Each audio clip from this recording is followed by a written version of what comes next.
A former colleague of ours, Ken Klippenstein, has officially resigned from The Intercept and did so through a public post on Substack titled, "Why I'm Resigning from The Intercept and Starting Something New." Now, in the piece, Klippenstein explains that The Intercept nearly killed one of his stories, a well-read piece that he and one of his colleagues wrote over some funding-related concerns. Now, the piece, which was finally published in The Intercept, was Bezos cuts $50 million check to celebrity admiral as Washington Post flounders. The Post needs $100 million. Its owner gave that amount to retired Admiral William McRaven and Eva Longoria to direct to charity. So luckily, to talk to us about this and to talk about his decision to do this is Ken Klippenstein himself. Ken, thank you so much for joining us and talking to us a little bit about what you experienced. Hey guys, it's good to be home. So good to have you. So let me ask the first question here, because I thought that the Substack piece you wrote was an important one because you talk about the business model at The Intercept changing, and you specifically complain about the suits. And I want to know more about that. So explain to our audience what you meant. Yeah, so there was a new CEO appointed, I think about a year and a half ago. And several months ago, she laid off the editor-in-chief. Subsequent to that, the deputy editor resigned. In addition to that, they laid off the social media editor, managing editor, various other senior editors. So huge loss to the newsroom. Now, in some sense, The Intercept had, financial problems. So it's understandable that something had to be done. But what was done subsequent to that is what was particularly egregious, which was hiring up all of these other business and administrative roles to the point that, and in the Substack posting, which I encourage people to go and read so they can see the evidence and decide for themselves, it shows that about half the company at this point is business side. There's like a 1-to-1 ratio of people in the newsroom to these administrative roles and positions. And so, what that says to me is what is the priority here? Journalism or something else? So you actually included a chart of what that looks like. And so can we put that chart up, guys?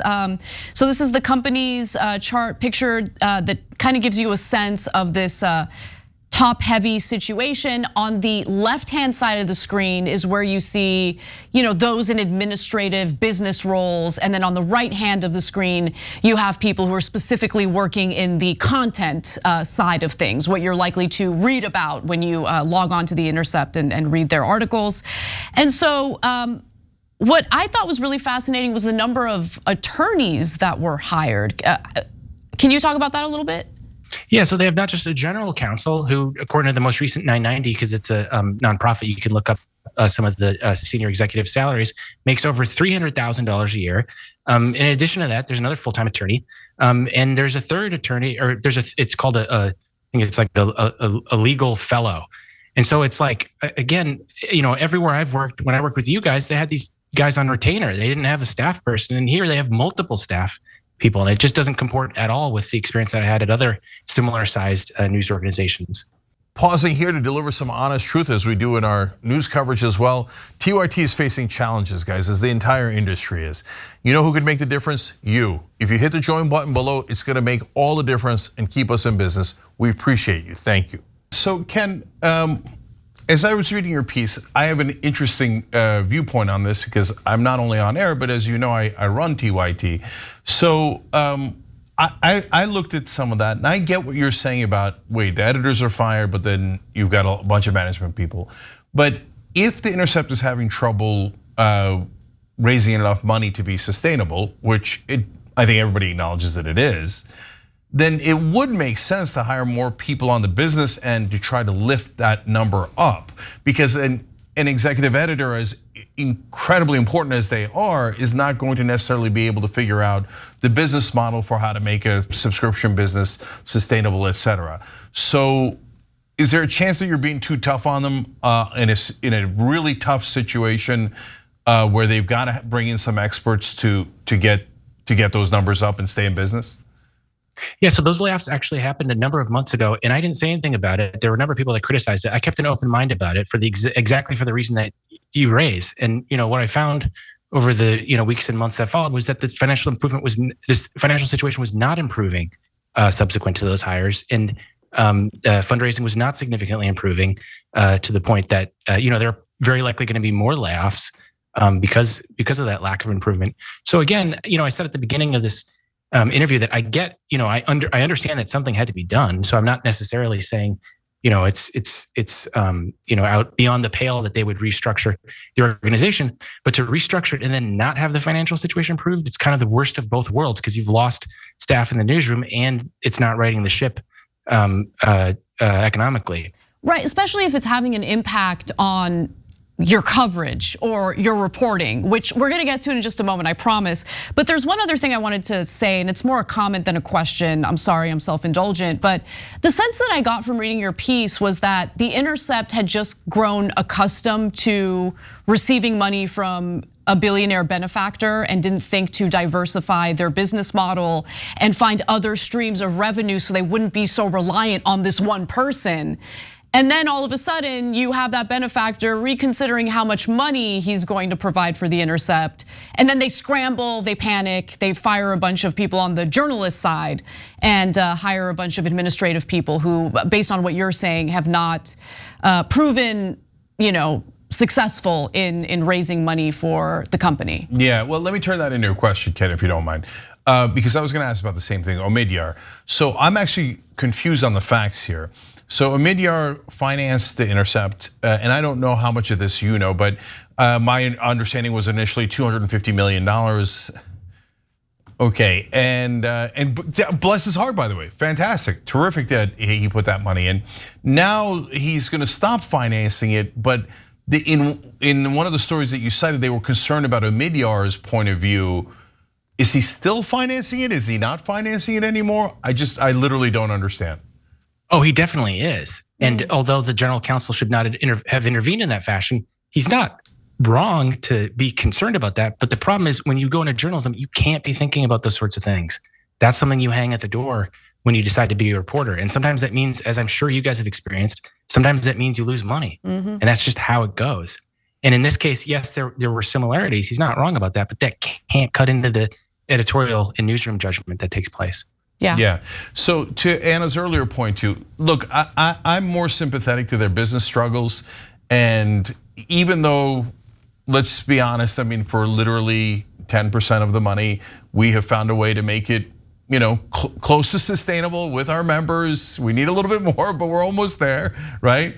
Whereas the Intercept's nowhere near it because they never got used to actually running a sustainable business. So I don't think they're gonna make it, to be honest. I think they're gonna crash for sure. And honestly, it's such a shame because the Intercept has been so wonderful in covering stories that corporate media never covers, right? Stories that actually do hold our State Department responsible. Real muckraking journalism that the profession of journalism was founded on. And so it really breaks my heart to know that an organization where I've enjoyed your reporting, Jeremy Scahill's reporting, Ryan Grimm's reporting is struggling financially. But to your point about the journalism being impacted by some of these structural changes, I wanted to talk about the piece that nearly got killed, the piece that you wrote with your colleague Boguslaw. Can you tell us a little more about what the piece is and then get into why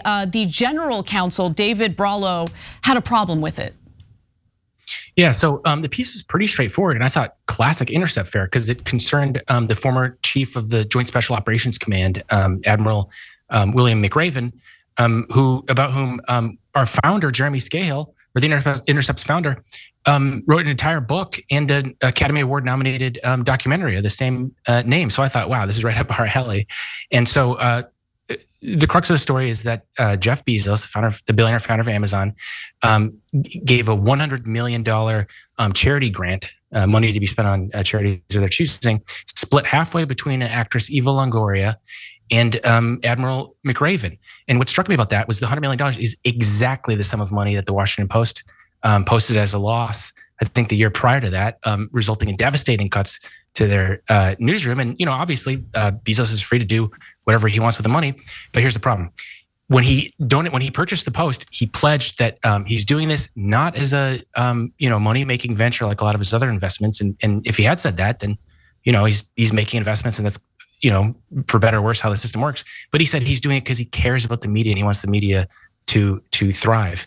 And so for him to take that exact same sum of money and give it to a reality show star, I think. And then this guy who, by the way, McRaven's own wife sits on the board of a nonprofit linked to Bezos.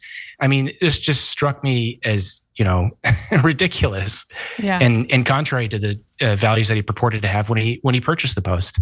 Yeah, Eva Longoria, not a reality star. How dare you besmirch the good name of Desperate Housewives? But point taken. Yeah. So I was going to go in the same direction. Ken, to what degree was you leaving having to do with, hey, the organizational priorities are wrong, right? They were focusing on the wrong side of the business, which they should be focusing on the journalism, et cetera. And to what degree is it, look, they're just killing stories that the Intercept shouldn't be killing, and that's what I can't abide by. It's a mix of them. I mean, it was no one thing. I probably should have left sooner, if I'm honest, with you guys and with myself. But I'd been there for 3 years. I remained friends with, basically everyone in the newsroom, and still have affection for them. Happy to share their articles. I retweeted a Intercept article just today. There's no hard feelings in that regard. But when you're in a situation like that, you don't want to let go of the thing that you've become familiar with and have affection for. And so I kind of told myself, okay, so, we're obviously, I could sense that there were problems with the general counsel and legal overview, in the months prior to that. But, there was, to be real with you guys, there was some degree of, self-deception, thinking, okay, well, if I can just make it through this, hopefully it'll get better. And, really the Bezos case was the precipitating factor, but it was the straw that broke the camel's back. At that point, it was just kind of like, okay, it's clear that I've been lying to myself about that things are going to improve. They're not. Yeah, Ken, one more thing for me about the specific stories, because I thought this one was the most interesting, egregious, et cetera. The one that we actually did on the show, where you guys reported on how the Biden administration was being duplicitous about a vote for Palestinian statehood in the UN, how they were, trying to get, I think, was it Costa Rica? It was one Latin American country. Ecuador.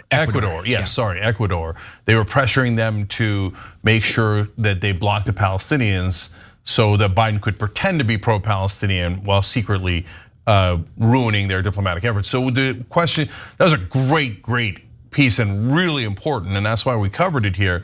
So that's the one I cared most about. Did you get a sense that they were really concerned about protecting the sources and that's why they were hesitant with that story? Or did you get a sense that that story was upsetting someone higher up and that's why they didn't want to run it? I'm going to give them the benefit of the doubt on that and think that it was just their own bureaucratic malaise that almost prevented that story from coming out before the UN vote. Because if you report it after the UN vote, it loses a lot of its public salience to inform debate about how the vote is going to turn out and potentially inform protests and opposition to it.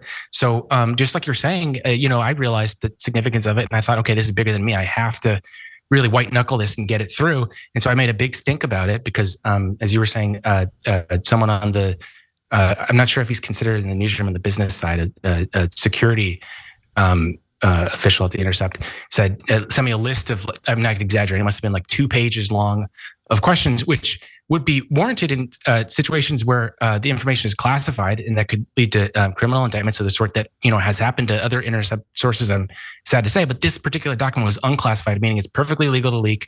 There's not going to be any sort of investigation or recourse to try to nail the leaker. And so and unfortunately, they don't differentiate between those two things. I think after the reality winner fiasco, there's a lot of embarrassment and concern about preventing something like that from happening again. And so unfortunately, it feels like the solution they've settled on is preventing stories from happening. And that felt like that was going to happen there, and that had happened with other stories that a colleague of mine and I had done. But in this case, it just felt so important. It was like, I have to push this through. So I made a big deal about it. And fortunately, not everyone on the business side is bad. I want to be very clear about that. A sympathetic individual on the business side saw how important it was, helped me, and we rammed it through. We were able to get it through just the day before the UN vote. Nice, okay. Ken, thank you so much for joining us. Everyone, please check out and subscribe to Ken Klippenstein's Substack, especially because there are very few journalists out there in America who want to cover the types of stories that Ken is covering. Ken, it's really good to see you and speak to you again. Please come back soon. Great to see you guys again, take care. Yeah. And I'll double down on what Ken said earlier too. That doesn't mean that Intercept isn't doing great stories still from time to time. So check them out. Ryan Grimm and the others are still doing great work there despite all this. So thanks for joining us, Ken. Appreciate it. Thanks, guys. Thanks for watching The Young Turks. Really appreciate it. Another way to show support is through YouTube memberships. You'll get to interact with us more. There's live chat emojis, badges. You've got emojis of me, Anna, John, JR. So those are super fun. But you also get playback of our exclusive member-only shows and specials right after they air. So all of that, all you gotta do is click that join button right underneath the video. Thank you.